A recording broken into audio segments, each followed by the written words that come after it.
The scent was the first thing to announce the day. It was not the acrid exhaust of the sanitation trucks or the damp chill rising from the concrete, but the smell of life itself. It was the scent of yeast awakening in warm water, a sweet and earthy promise. It was the smell of flour, a fine white dust that settled like a benediction on every surface of the small bakery, catching in the pre-dawn gloom as motes in the weak light filtering through the front window.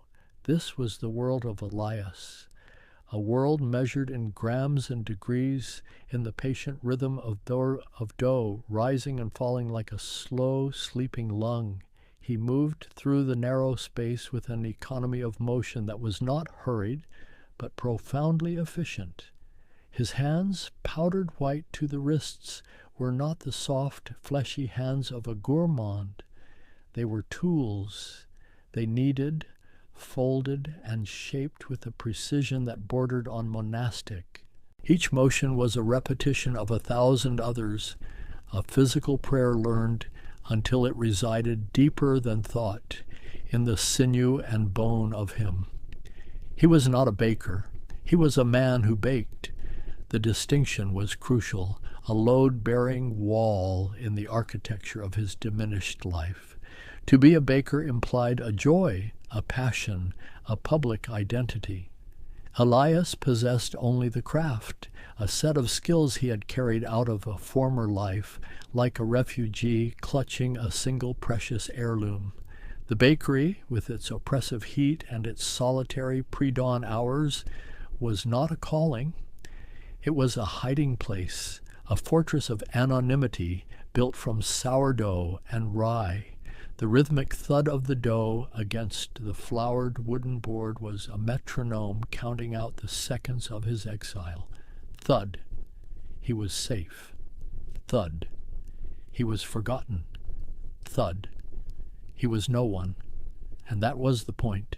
The world outside the steamy windows of the daily need was a place of noise and consequence, a world he had deliberately and painstakingly erased himself from. Here, the only consequences were a poorly proofed loaf or a crust burned by a moment's inattention. These were failures he could live with. The small bell above the door chimed, a sound too delicate for the hour. Manuel entered, bringing with him the cold air of the street. He was a small, stooped man in his late 60s, his face a roadmap of hard years and gentle smiles. His knuckles were swollen, his back permanently curved from decades spent, leaning over sinks. He was the dishwasher, the lowest rung on the ladder, the man who dealt with the aftermath of everyone else's consumption, yet he moved with a quiet dignity, nodding to Elias as he shuffled toward the back, his worn boots scuffing softly on the flour-dusted floor. He didn't speak. They rarely did. Theirs was a companionship of shared silence, of two men performing their duties at opposite ends of the bakery's small ecosystem. Elias created, Manuel cleansed. A complete, unbroken circle. Manuel's first act was always the same. He took a grimy, wide-mouthed glass jar from a shelf beneath the industrial sink and placed it on the edge of the stainless steel counter. A piece of masking tape was wrapped around it. The words, "Tips for Manuel," written in a faded, hopeful scrawl. Most days it collected only a few stray coins. On a good day, a crumpled dollar bill. It was a monument to faith in small kindnesses. Elias watched the ritual from the corner of his eye as he slid a tray of glistening brioche into the cavernous mouth of the deck oven. He saw the jar not as a plea for charity, but as a quiet statement of fact. I am here. I am working. I have value. It was a vulnerability that Elias, in his self-imposed fortress, found both terrifying and admirable. The sun had not yet risen, but the city was beginning to stir. The first few customers trickled in, drawn by the light and the smell. A nurse ending her night shift, her face etched with exhaustion, her gratitude for a warm croissant a palpable thing. A construction worker, his hands calloused and stained, who bought the same 2 plain rolls every morning. They were ghosts in the narrative of the city, just as Elias was, and they treated the bakery like a shared moment of sanctuary. They spoke in low voices. They paid. They left. The transactions were simple, clean.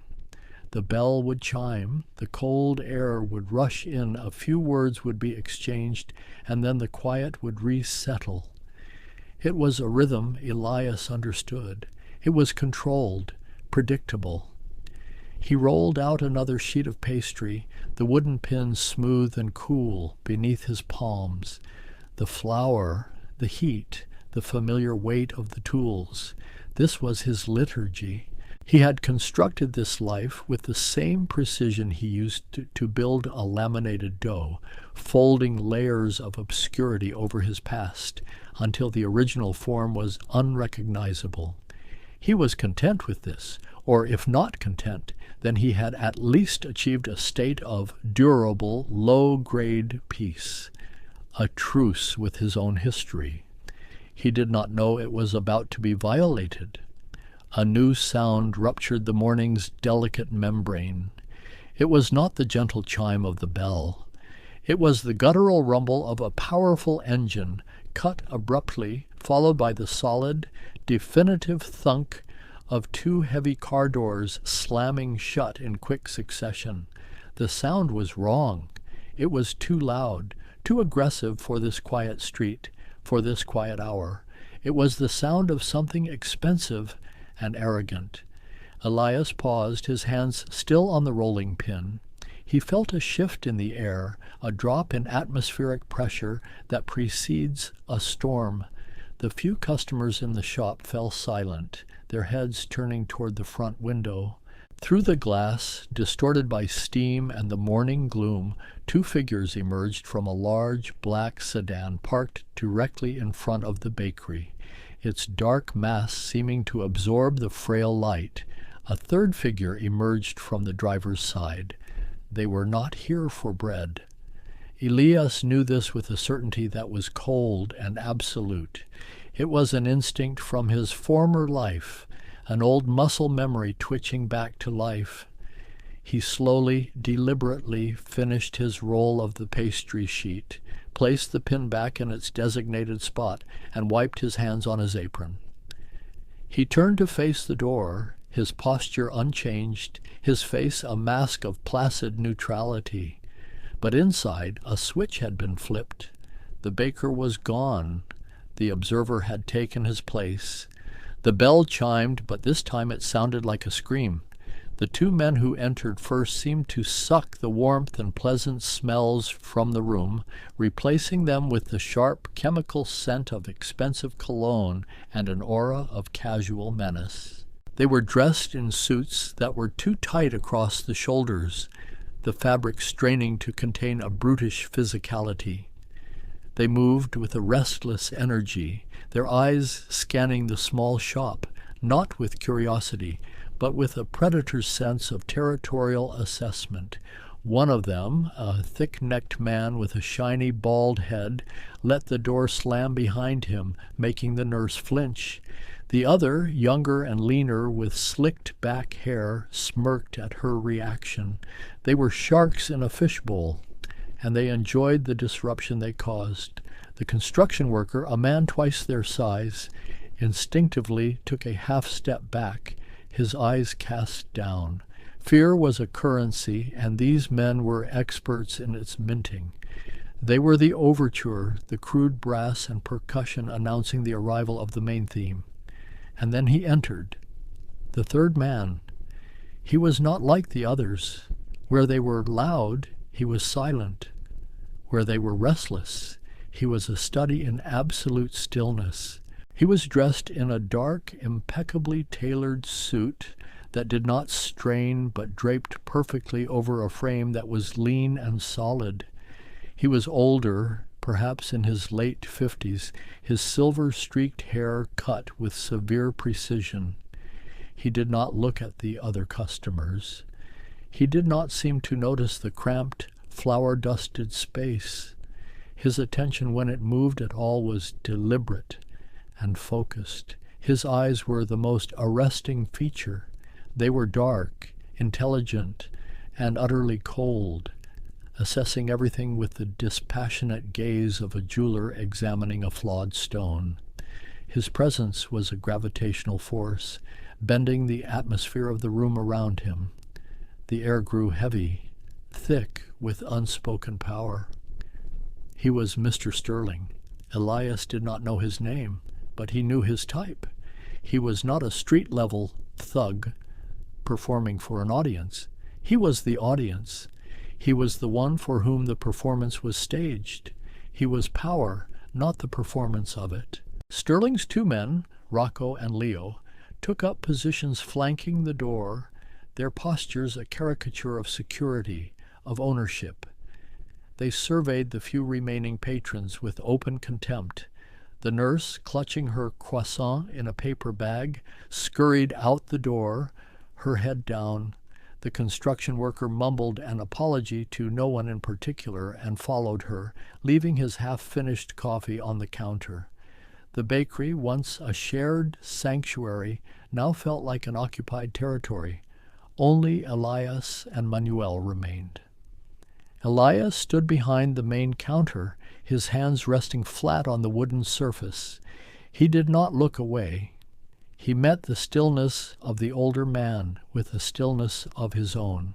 It was a silent exchange, a flicker of acknowledgement between two men who understood the language of control, one who projected it outward and one who had perfected it inward. Mr. Sterling's gaze swept past the pastry case, past the cooling racks of bread, and finally settled on Elias. The gaze was not accusatory. It was not threatening. It was worse. It was dismissive. The look a man gives a piece of furniture or an obstacle to be moved. In the back, Manuel had stopped working. The clatter of dishes had ceased.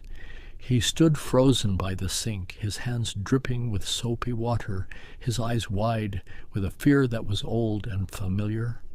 He had seen men like this before, in another country, another life, men whose arrival always heralded loss.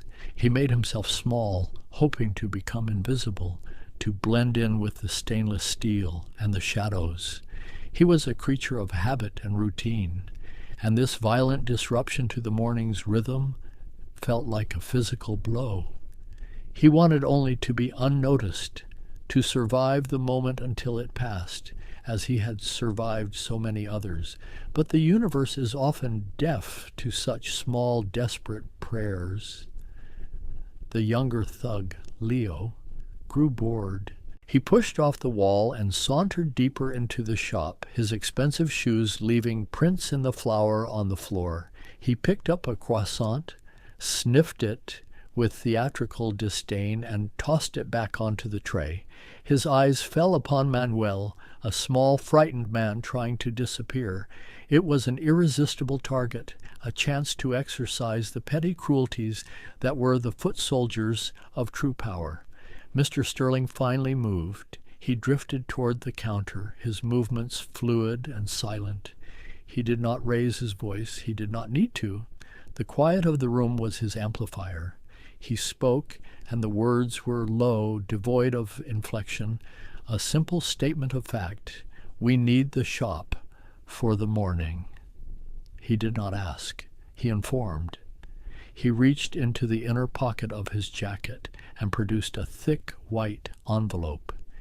He placed it on the counter, not sliding it, but setting it down with a quiet finality. The envelope was unsealed.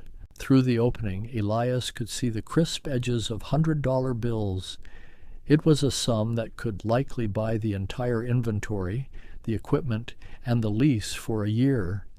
It was not a payment. It was a dismissal, a fee for inconvenience, rendered with the same impersonal detachment one might use to pay a parking ticket. It was meant to end the conversation, to erase any possibility of refusal. It was the logic of a world where everything and everyone had a price. Rocco, the bald, thick-necked man, took this as his cue. The boss had handled the business. Now it was time for the muscle to clear the space.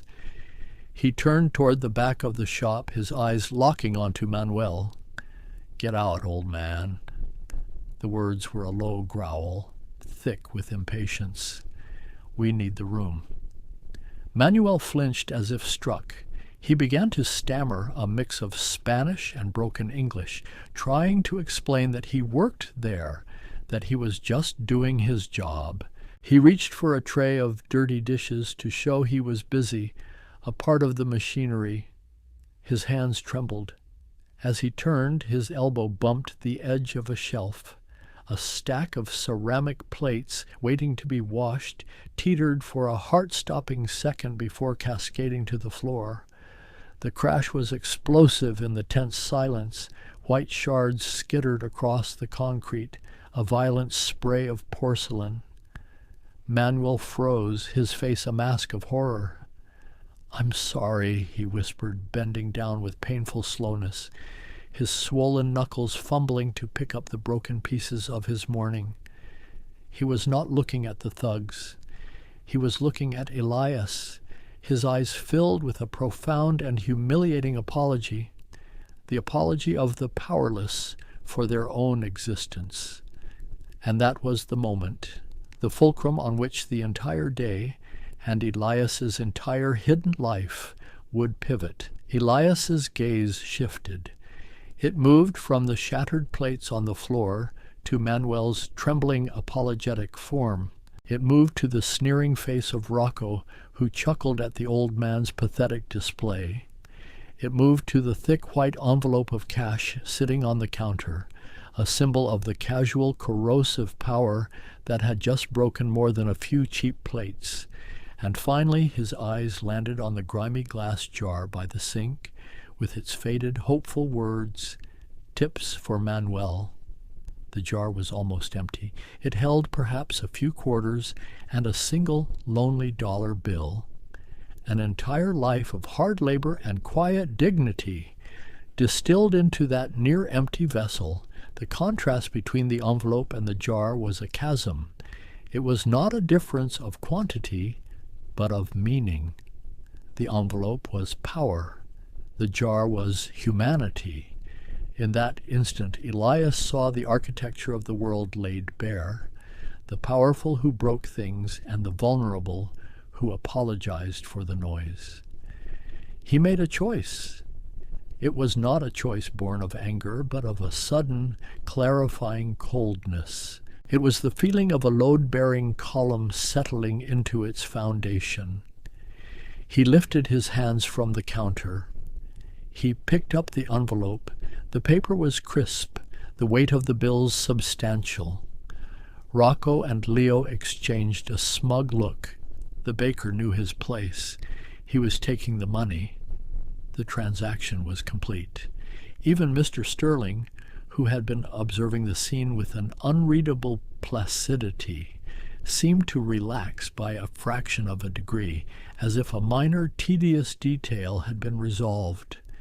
He turned his head slightly, preparing to give his next silent command. They all thought they knew what was happening. They were all wrong. Elias did not put the envelope in the cash register. He did not put it in his apron. He held it in his right hand and began to walk. His steps were not hurried. They were measured, deliberate, each footfall landing softly in the flour on the floor. He walked from behind the counter, past the two thugs who watched him with lazy contempt. He walked past Mr. Sterling, who had turned back, a flicker of curiosity in his cold eyes. He walked toward the back of the shop, toward the wreckage of the plates and the stooped figure of Manuel. He stopped in front of the dishwashing station, Manuel looked up at him, his face a mixture of fear and confusion. He thought he was about to be fired, to be blamed for the mess. He started to apologize again, his voice cracking. Elias ignored him. He looked down at the small, pathetic tip jar. Then, with a single smooth motion, he took the thick envelope of cash and shoved it into the jar's narrow opening. The wad of bills was too thick. He had to force it, crushing the pristine hundreds, bending the crisp paper. The sound of the crinkling, resisting bills was unnaturally loud in the dead silence of the room. He pushed until the entire envelope was crammed inside, a white plug of obscene wealth choking the humble glass vessel. He let go. The jar, now ridiculously top-heavy, wobbled for a second before settling. The act was complete. It was not a negotiation. It was not a protest. It was a verdict, a statement, written in the language of money that some things were not for sale. The silence that followed was not empty. It was a physical presence, a thick, ringing vacuum that seemed to press in on them from all sides. The hum of the ovens, the distant hiss of traffic, the very air itself seemed to have been extinguished. For a long moment no one moved. Rocco and Leo stared at the tip jar, their minds struggling to process what they had just seen. The sheer, bald-faced audacity of it was outside their frame of reference. They operated in a world of threats and compliance, of dominance and submission. This act belonged to a different physics entirely. Manuel stared at the jar, his eyes wide with a terror that eclipsed all previous fear. That money was not a gift.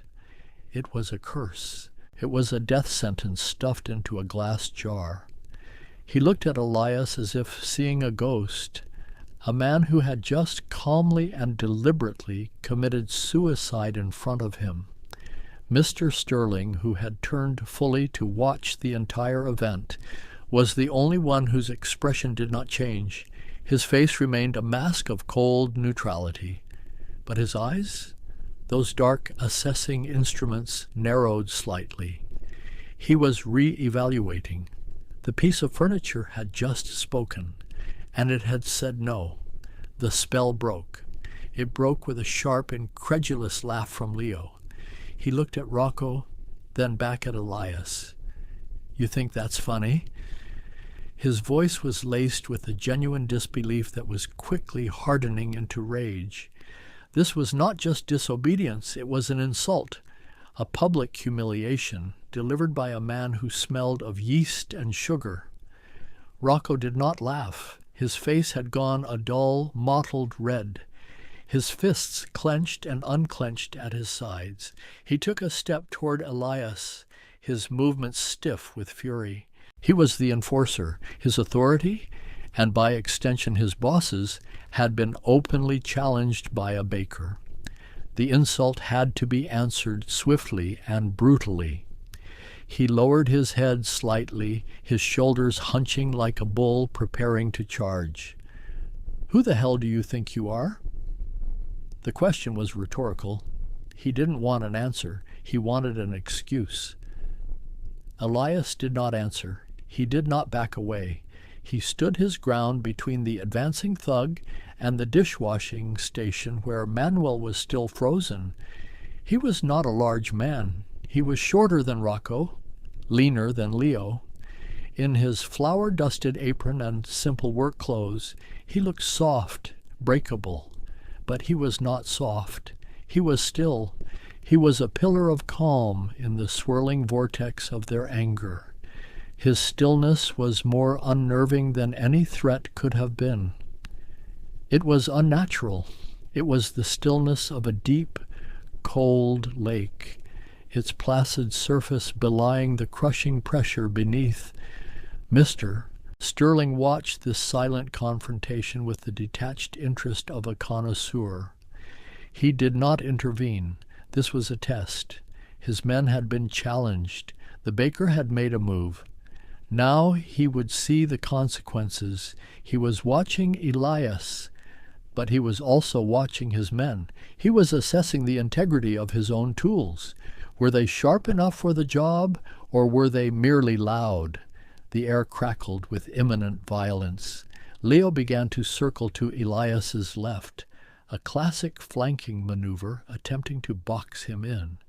They moved like sharks, sensing blood in the water, their confidence buoyed by years of easy victories over frightened, compliant men. They were about to learn that Elias was not a compliant man.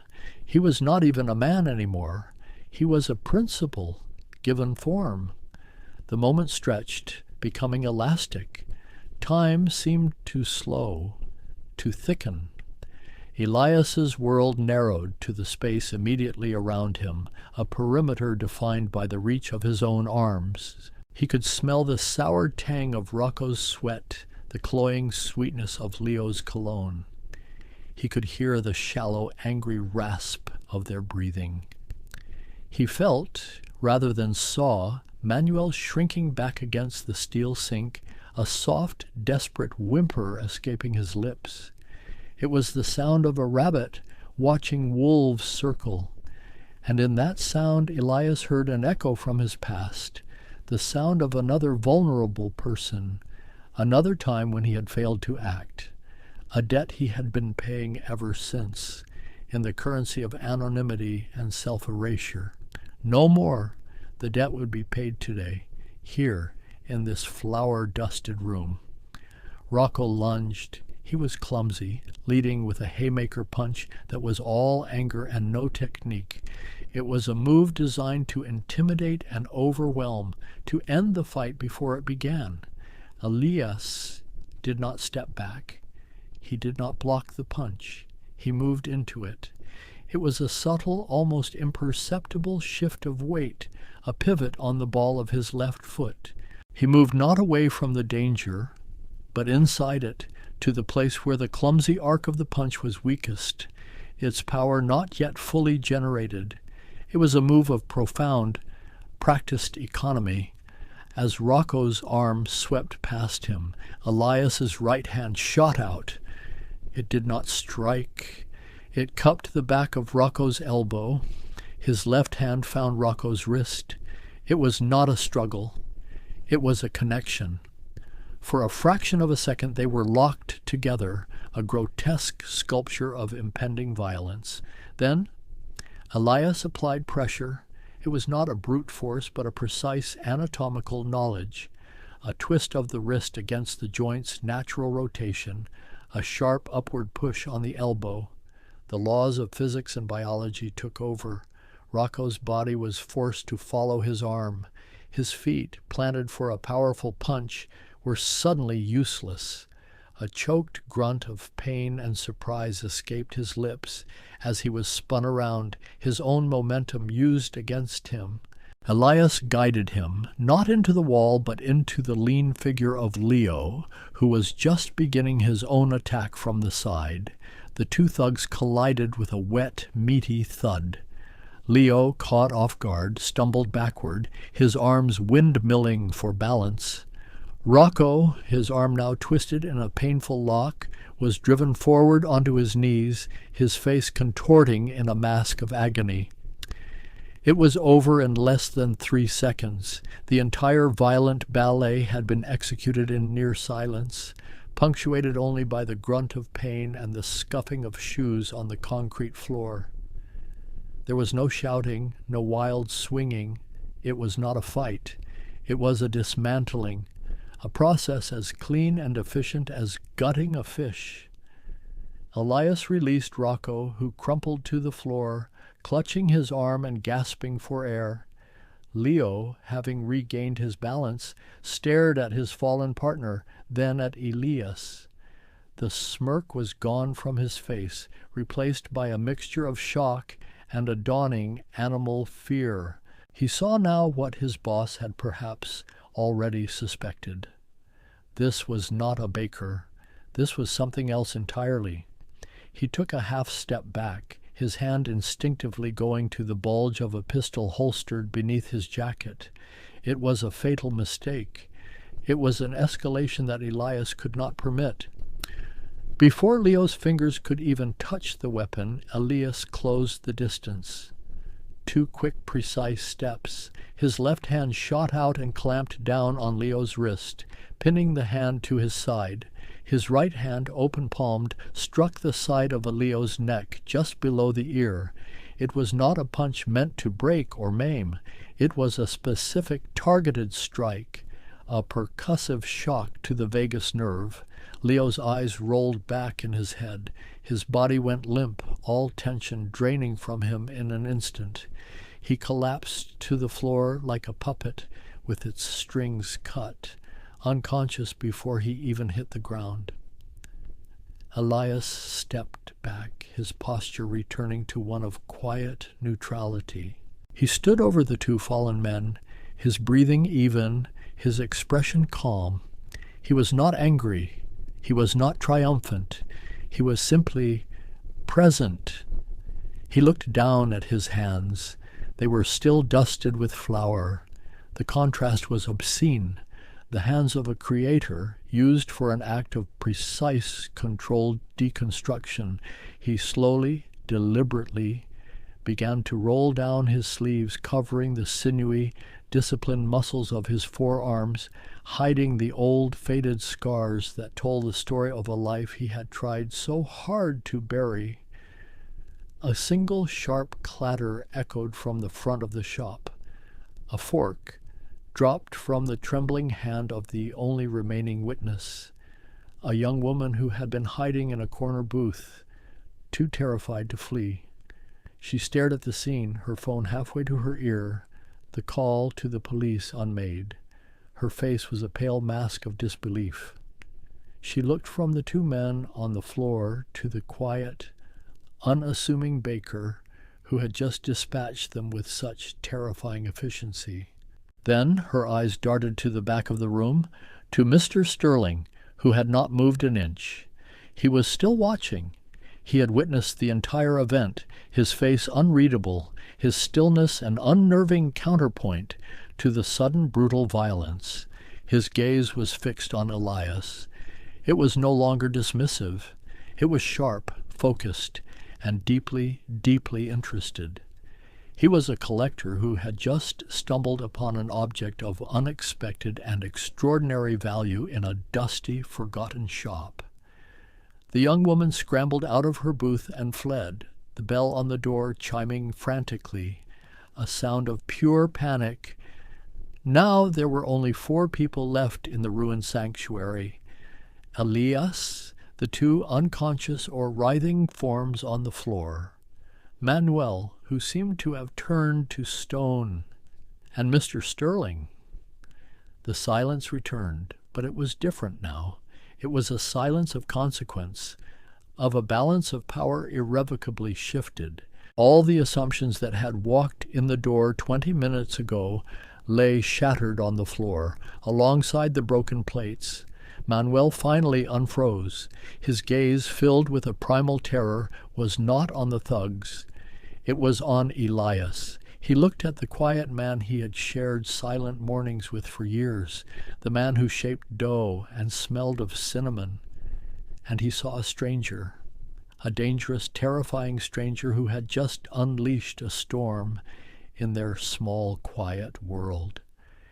He looked from Elias's flour-dusted hands to the 2 men on the floor, and he understood that the quiet was gone forever. Then his eyes drifted to the tip jar overflowing with the cursed money that had started it all. He began to tremble, a deep, full-body tremor he could not control. This quiet baker had not saved him. He had damned them all. Mr. Sterling finally spoke. His voice was not loud, but it cut through the thick, tense air like a shard of glass. Enough. The word was a command, absolute and final. It was not directed at Elias. It was directed at Rocco, who was groaning and trying to push himself up from the floor. At the sound of his boss's voice, Rocco froze, his face a mixture of pain and humiliation. He stayed on the ground. Sterling's eyes did not leave Elias. He took a slow step forward, his expensive leather shoes crunching softly on the scattered shards of porcelain. He walked around the bodies of his men as if they were inconvenient pieces of luggage. He did not check on them. He did not acknowledge their defeat. Their failure had rendered them momentarily invisible to him. His entire attention was focused on the baker. He stopped a few feet from Elias, his gaze dropping from Elias's face to his hands, then to the racks of bread cooling behind the counter. He reached out and picked up a simple loaf of sourdough. It was a rustic, imperfect-looking thing, its crust a deep caramelized brown, slashed with a baker's signature mark. He lifted it to his face. He did not inspect it. He inhaled its scent, a deep, slow breath, the aroma of fermented flour, of subtle sourness and deep wheaty warmth. For a fleeting second, the cold mask of his expression softened. A flicker of something ancient and unguarded passed through his eyes. It was not just bread. It was a memory. The smell of his mother's kitchen, a place of warmth and safety in a childhood that had had precious little of either. She had not been a baker, but she had bought bread just like this from an old Italian bakery in a neighborhood that no longer existed, a place he had left behind, a world he had conquered and paved over. In that scent he recognized something authentic, something real. It was the same quality he had just witnessed in Elias's movements, an authenticity that could not be faked, bought, or intimidated. He looked from the bread back to Elias, and for the first time he truly saw him. He saw not a disobedient servant or a surprisingly capable fighter. He saw a craftsman, an artist in his own way, and he understood. The act with the money, the defiance, it hadn't been an insult born of arrogance. It had been a craftsman's refusal to allow his workspace to be desecrated. It was about standards. Sterling placed the loaf of bread back on the rack with a reverence that was jarringly out of place. He smoothed down the front of his jacket, a gesture of resetting the scene, of moving to a new chapter. The violence was over. The assessment was complete. Now a different kind of transaction would begin. Where did you learn to make this? The question was quiet, almost conversational. But it was not small talk. It was a test, a key being fitted to a lock. He wanted to know the origin of this authenticity, the source of this unexpected discipline. Elias hesitated for a moment. The instinct to remain hidden, to be no one, was a powerful one, ingrained by years of practice, but he knew that life was over. The storm had found his fortress and torn it apart. There was no going back to the quiet anonymity of the pre-dawn hours. He had been seen, truly seen for the first time in a decade. "My father," he said. His voice was raspy from disuse. He wasn't a baker. He was an architect. He believed that a structure's integrity was determined by its foundation, and that you only used what was necessary, no excess, no ornamentation that didn't also serve a purpose. He taught me that. The words hung in the air. An architect. The metaphor was not lost on Sterling, a man who builds things, things that last, things with integrity. Sterling nodded slowly, a small, almost imperceptible gesture of understanding. The two men stood in the wreckage of the bakery, surrounded by broken plates and broken bodies, and spoke of foundational principles. It was a conversation happening on a plane of existence far above the crude realities at their feet. Rocco groaned again, and this time Sterling's gaze flickered toward him, his eyes filled with a cold, dismissive annoyance. The moment of connection was over. Business was reasserting itself. Sterling turned his full attention back to Elias, "I have kitchens," he said. His voice was flat, declarative. "Larger than this one. They are part of a network of businesses that require a certain standard of quality, of discretion, of loyalty." He paused, letting the words sink in. He was not just talking about food. He was talking about his entire organization. He was looking for a new architect, one who understood foundations. "I have a need for a man who understands that you only use what is necessary, a man who is not an ornament." It was not a job offer.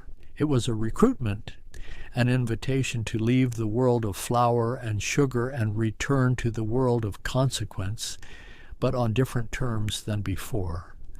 It was an offer of a place within Sterling's own formidable structure. Elias looked at the man before him. He saw the coldness, the capacity for ruthlessness, but he also saw the code, the respect for craftsmanship, for integrity. Sterling was not a chaotic force. He was a system governed by his own strict internal logic.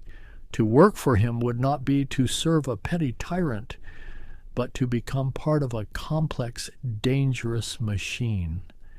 Was that any better than the life he had fled? He didn't know, but he knew his life as a baker was finished.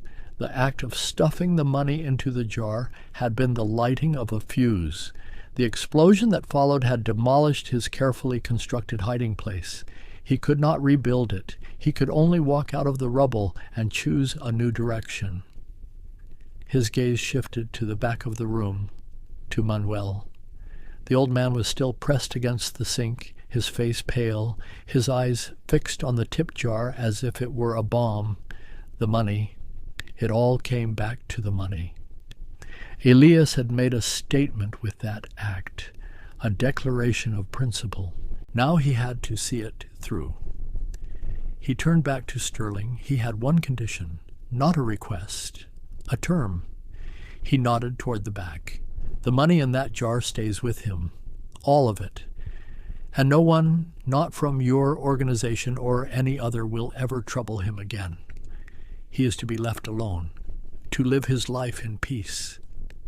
It was an audacious demand.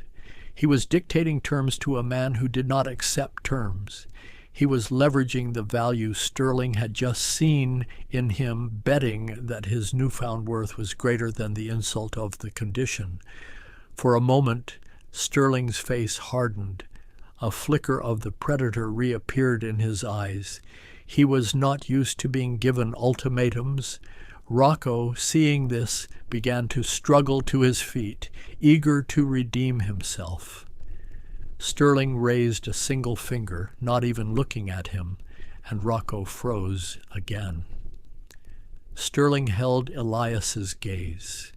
He was weighing the variables, the cost of the money versus the value of this man, the principle of not being dictated to versus the principle of acquiring a unique asset. The calculation was swift, silent, and final. He gave a single sharp nod. Agreed. The tension in the room broke, deflating like a punctured lung. Sterling reached into his jacket pocket again, this time producing a slim, severe-looking business card. It was made of thick black stock. On it, in simple silver lettering, was a single 10-digit phone number. Nothing else, no name, no title, no company. It was a symbol of a world that operated beyond such formalities. He held it out to Elias. "Call this number tomorrow at noon. You will be given instructions." He did not wait for Elias to take the card. He placed it on the counter next to the loaf of sourdough and turned to leave. He paused beside the still unconscious form of Leo. He looked down at him with an expression of profound disappointment, the look of a master craftsman at a tool that has broken in his hand. He nudged Rocco with the toe of his polished shoe. "Get him out of here." Then, without another word, he walked out of the bakery. The bell chimed softly, a gentle, almost apologetic sound this time. The black sedan started with a low rumble and pulled away from the curb, disappearing into the morning traffic. The storm had passed, leaving behind a quiet, comprehensive devastation. Elias stood alone in the wreckage, the black card on the counter a stark punctuation mark at the end of a chapter of his life. A week passed. A sign appeared in the window of the Daily Need, its letters neatly printed, closed for renovations. But inside, no renovations were happening. The ovens were cold. The flour was swept away. The space was just a room stripped of its purpose and its comforting sense. Elias and Manuel sat at one of the small tables, a stack of official-looking documents between them. The money from the tip jar, now counted and bound in neat stacks by the bank, sat in a canvas bag on the floor. It was a life-changing sum, a sum that terrified Manuel. He had tried repeatedly to give it back. He had pleaded with Elias, his eyes full of fear. "This is not my money," he would say. "This is trouble." Elias had been patient. He had sat with the old man for hours in the quiet of the empty bakery and explained. Not the whole truth, not the story of the architect father or the traumatic event that had led him to this place, but enough. He explained that the money was a payment for a debt, not Manuel's debt, but his own, a debt to the principle of standing up, of protecting the vulnerable. "I made a promise," Elias had said, "that you would be left alone. This money is part of that promise. It is the foundation for your peace." Slowly, painstakingly, Elias helped him. He found a financial advisor, a quiet woman who asked few questions. He helped Manuel open accounts, pay off decades of accumulated debt, and make arrangements he had never dreamed possible. Plane tickets were purchased. A small house was put under deposit in a sun-drenched village by the sea, a place Manuel had not seen since he was a young man, a place where his grandchildren lived. Throughout the process, Elias was not a friend or a benefactor. He was an architect, drawing up the blueprints for another man's future, ensuring the foundation was sound. He moved with the same quiet efficiency he had used to dismantle Rocco and Leo, a focus that was both compassionate and deeply impersonal. He was closing a loop, fulfilling a contract. When the last paper was signed and the last arrangement made, a quiet settled between them. Manuel looked at Elias, his old, tired eyes clear for the first time in days. He did not say thank you. The words were too small for the magnitude of the gift. Instead, he reached across the table and briefly clasped Elias's hand. His own hand was rough, calloused, but the grip was firm. It was a gesture of acknowledgement, man to man, a recognition of a debt paid and a life restored. Later that day, Elias stood in his small, sparse apartment above the bakery. A single bag was packed on the bed. It contained very little, a few sets of simple, dark clothing, a worn copy of a book on structural engineering, a photograph of a man with kind eyes and a confident smile, his father. He took off his baker's whites, the fabric soft from countless washings, and folded them neatly. He left them on the empty bed. It was a skin he was shedding. He put on a crisp dark gray shirt and a black jacket. The clothes felt unfamiliar, the uniform of a man he had not been for a very long time. He looked at his reflection in the small bathroom mirror. The face was the same, but the eyes were different. The placid, slightly unfocused gaze of the baker was gone. In its place was the sharp, clear-eyed focus of the architect, the man who saw the world in terms of stress, load, and integrity. He was no longer hiding. He picked up the black card from his nightstand. He took out his phone, a simple, untraceable burner he had kept for years, just in case. The in case had finally arrived. He dialed the 10-digit number. It rang twice, a hollow digital sound. A voice answered. There was no greeting, just a single expectant word. Yes? Elias looked out his window at the street below, at the world he was about to re-enter. My name is Elias, he said. I was told to call. The kitchen was a cathedral of stainless steel and white tile. It was vast, silent, and sterile, occupying the entire top floor of a skyscraper that pierced the clouds. The air did not smell of yeast or sugar. It smelled of ozone and polished metal. The only sound was the low, almost subliminal hum of the industrial-grade ventilation system. Sunlight streamed through floor-to-ceiling windows, revealing a panoramic, godlike view of the city sprawling below. Elias stood in the center of this cold, beautiful space. He was not cooking. He wore the same dark, simple clothes from the day he'd left the bakery. He was not a chef here. His title, he had come to learn, was Head of Quality and Logistics.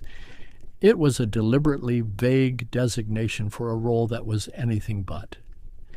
He was the man who ensured that every part of Mr. Sterling's vast, legitimate empire, the restaurants, the hotels, the import-export businesses, ran with the same flawless precision as a well-built structure.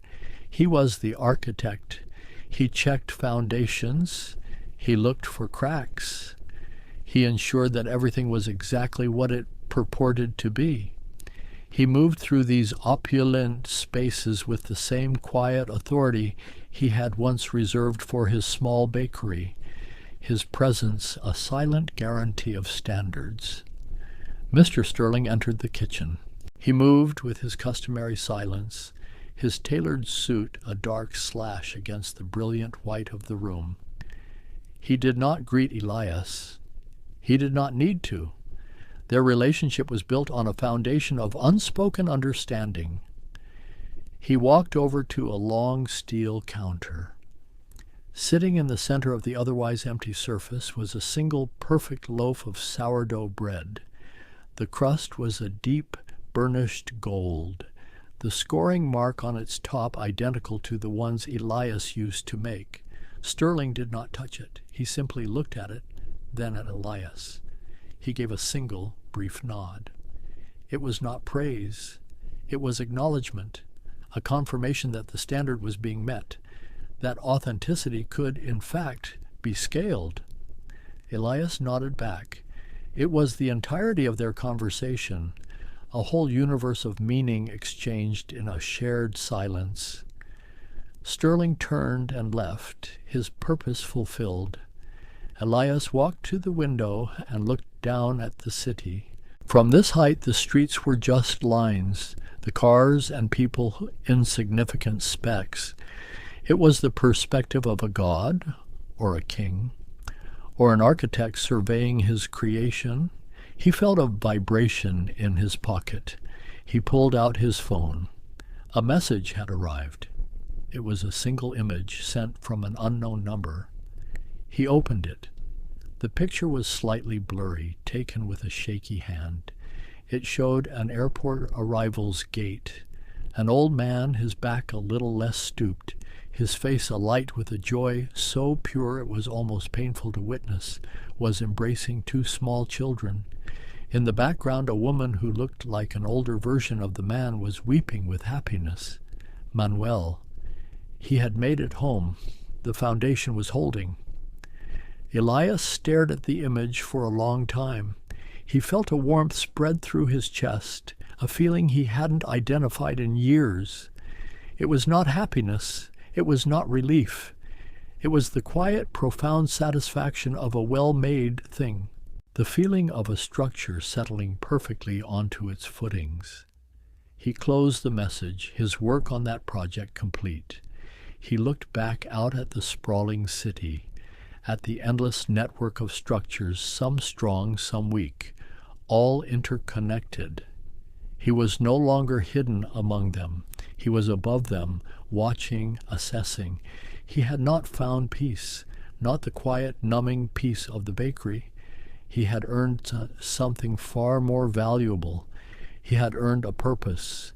For true strength is not found in remaining invisible. It is found in the integrity of what you choose to build when the world can finally see you.